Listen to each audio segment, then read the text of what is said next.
Today I'm going to convert an old electric dryer into a shop heater, but not just any shop heater. This thing's going to be amazing. It's going to put out about 4 times the amount of heat than anything you can plug into a conventional outlet. Want to see how it's done? Keep watching.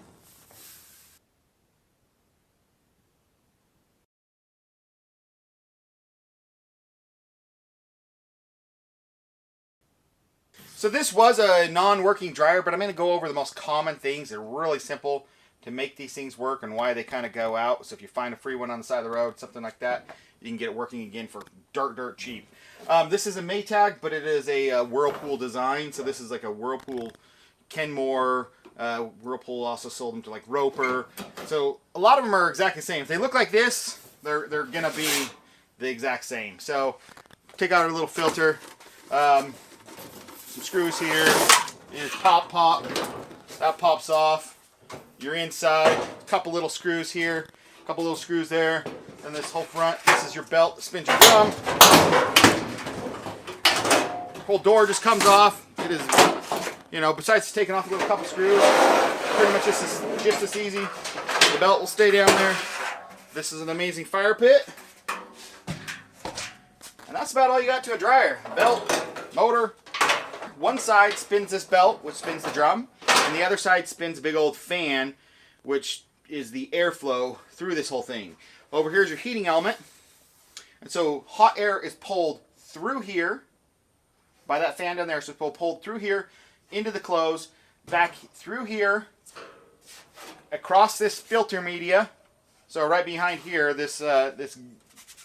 your screen is just sitting right behind here. Then the fan down there blows it out the vent hole. So it pulls air across through the fan and out. On the back here, you can see the heating element is in here, where the air is pulled, just room air is pulled through here and into the dryer, across there. And then I just removed a couple screws. Through here, it's pulled through here, through with the fan. The fan is right here. The other side's connected to spin the drum, and then it just blows directly out here. That's it. The most common failure for these is if the dryer works everything, it doesn't get hot, the heating element coil is broken in here. About a $20 fix. Other than that, there's a little, this particular one had a little thermal fuse right here that just blew, so a little fuse. I just joined the wires together. It works just for testing purposes, but that's it. So this is a $5 thrown away dryer, a dryer thrown away for a $5 quick fix it. So I want to utilize all these original controls because there's nothing wrong with them. If I can set the heater to be on for 70 minutes, an hour and a half, whatever it is, I think it probably goes up to about 80 minutes. If I just want the heater to go on for 30 minutes, very useful. This one has a low, medium, high. That's a useful function. And it has an on off.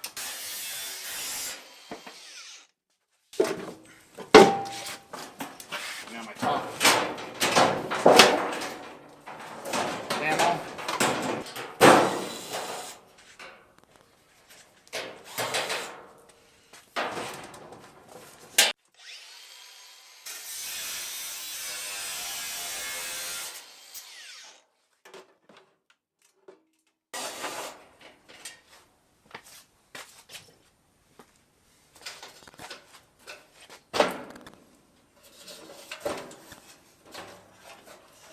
It's not complicated. It kind of looks like it is, but there's really not that many wires. They go to just 2 or 3 spots. Now we got to, this is the main backbone for the dryer, and the motor actually goes through there. You see the motor can't fit through that way, and the fan is way bigger down there, so it can't fit through. So I'm gonna look at that for a minute. Either I just cut it away. I might want to utilize some of it for my framework for my heater. Which I probably will do, but I can might need to start removing these sides. I'm going to look at it for a minute and be right back. So the heater coil is one of the main reasons it'll just not produce heat. Everything else works fine and it won't produce heat. I'll show you that real quick. It's just held on 2 screws, and this is a $20 part. All it is these wires right here that just get red hot, and a lot of times they'll just get so heat cycled that they'll just break somewhere. And it's as easy as just taking a multimeter. If you can't see the brake, usually you can just see the brake, but just take any sort of multimeter, one with a continuity tester, which most of them beep when you when you touch them. And so if we just touch this side and this side, of course with everything unplugged, don't be an idiot. See, there's connection. My heater coil works in this. Everything works in this dryer now. Make sure you get it working before you, if you're going to do this. Like, make it work before you start cutting it all apart. Because then it's much easier to diagnose stuff with it as a complete unit than it is to tear everything apart. So essentially, the cold air comes in here. Hot air comes out here. Gets pulled across here. Just through this. This is just nylon. Yep, hot air directly onto plastic. And just out. And then you have a couple little like regulating thermostats right here that, you know, will turn off the heat. If this thermostat right here gets too hot, it'll turn the heating coil off and on as it needs to. On here, there's a bunch of safety mechanisms right here, here. So if this gets too hot, because not enough cold air is being pulled across it, if this gets too hot, it'll turn off the heating coil. Same with down here. There's a couple different ones down here. Pretty basic system. We're going to keep all these safeties in check. So I'm going to reverse the operation a little bit. I'm going to have cold room air get pulled across this fan, pushed out here, and then that cold air is going to blow across my heating coil. But we should be able to. There we go. Half the dryer's gone. Now we're left with this. This was cut out right here because I need to change the outlet where it went out your vent pipe to the inside here. So I just cut out a little notch. And so here's my heating coil. And that's going to back up to right here. The heating coil only goes to here. So a lot of this is unnecessary. So I can actually even cut this off wherever I deem. It doesn't need to direct anywhere. It can just go straight out. Just cut that off flush. And then put some slits in the back to start bending the metal out. Okay, I'm going to put a little block off plate here, but it kind of comes, I don't know if you see, kind of, you know, flowed so the air could come out here. I want it to flow that way. So I just beat a little piece of sheet metal, little concave, and I'm going to set that in there. And what that's going to do is that just directs the airflow out the other way. And I'm going to weld this stuff in. Welding is 100% not necessary. You could just simply put that on and use one of the million sheet metal screws you removed from this and just put some sheet metal screws. I'm just going to put some tack welds because it's quicker for me. So I cut down this piece and it went just like this. Kind of don't want stuff falling in it. I could put some screen across it or something, but I think I'm just going to rotate it and so it pulls cold air. So this piece right here is supplying all the extra sheet metal to make stuff.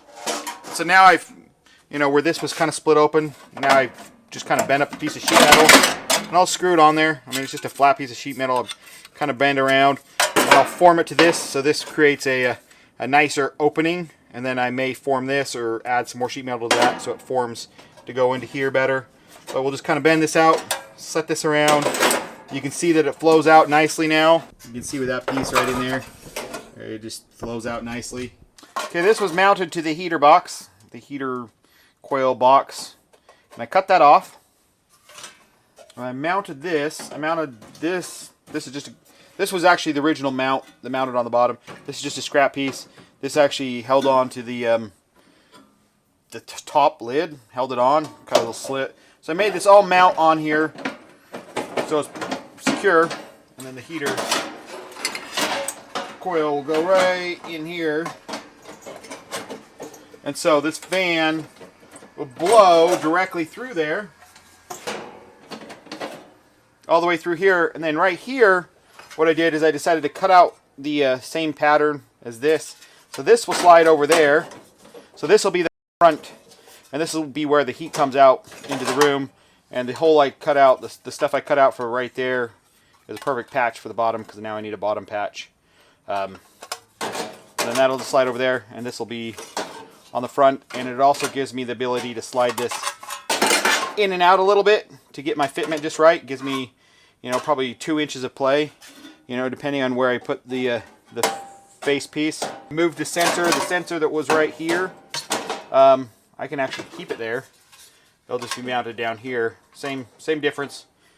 So sensors and safety stuff is all in the same spot. So that's the piece I formed up, and then I took the outlet, the outlet that was on the other side, and I just kind of put that on there and smushed it where I want, and everything's just tack welded. It doesn't need to be perfect. It can leak air. It does not matter. Nothing is an airtight fit in these systems.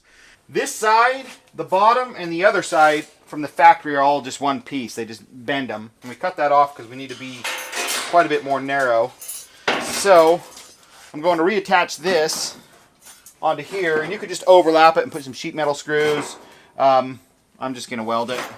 Not a big deal. But so you can see a line right here. So what I did is I notched right here, and I'll take my angle grinder and I'll just lightly score the inside right here, and that'll just create a weak point, and then I'll just bend this right over, and it'll bend and give me a perfectly crisp line right there, and that'll lay down over the entire top.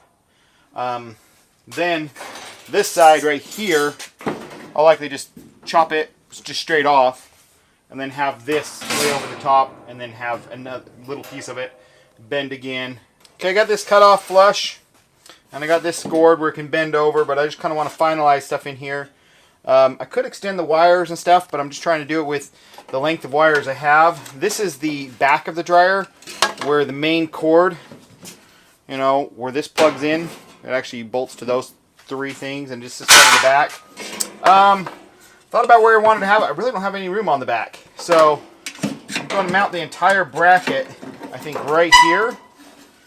And then you can just reach in the front and bolt those on. And the cord, I could just run the cord directly out the side, but I think I'm just going to run it out the back. We'll see. I'll run it out the back, and if I don't like that, I can drill a hole and run it out the side. For now, I'm just going to run it out the back. Everything else is reaching. This stuff just needs to sit in this area. A couple sensors. I had two sensors that were on the back of the fan that monitor temperature. I don't need those anymore because heat's not going through the fan anymore. So they're just kind of, they're dumb. They don't do anything. So one's mounted, I just mounted right here for no reason. And then the sensor that actually went out, the little fuse that burned out because it got too hot back here, that's just bypassed completely. But all the other sensors will get hooked up, so if this gets too hot at all, it will actually trip it and turn itself off. This is the light for the inside. Rather than cut that out of the harness, I just screwed it down. There's no bulb in it. I just screwed it down. Doesn't matter. That just saves me from clipping off wires and taping up wires.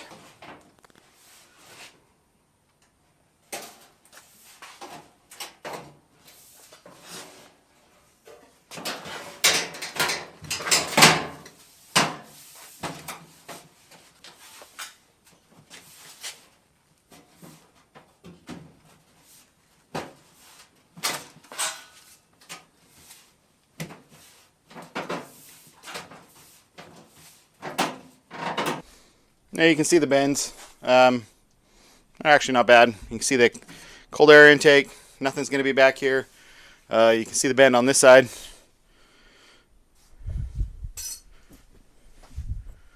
So the only thing that has to be modified with the wiring is the door switch. And I thought about just wedging this open and just leaving it like that. But, you know, after months of vibration or something, it could just, if it triggers off, it's going to drive me nuts to open the whole thing back up. So I just did a test on it, and it's these two outside wires.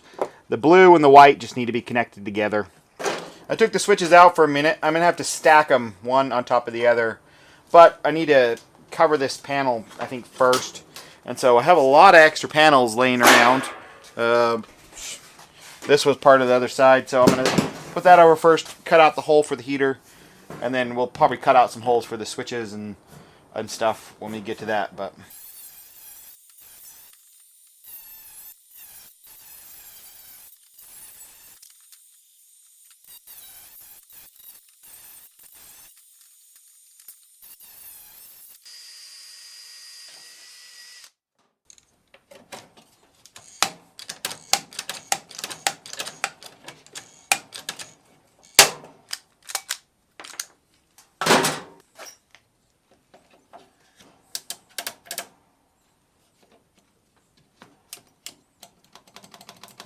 Everything's installed. I pulled the model number and label in case I need parts for it in the future off of the door with heat gun, and then just stuck it inside here. I did take another little scrap of metal right here and just kind of made a heat shield a little bit to keep the heat from entering that as much, because this is just going to radiate heat a little bit. I did spray paint that black. I'm going to paint the whole thing black. I just wanted to get black underneath my... this is actually aluminum. So I just riveted it to the steel. And we'll go from there.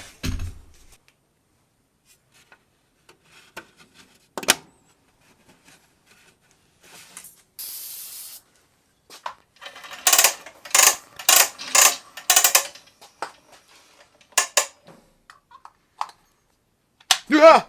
Just choking. From junk parts, right, Ginger? To that. There we go. There's the finished product. You can hop out now. Come on. Hop out. Yep. So it's pretty self-explanatory. You would just put it to a heat setting. To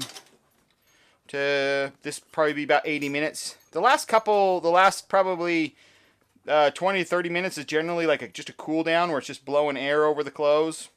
But then I just put it to 70 minutes. Push the heat button.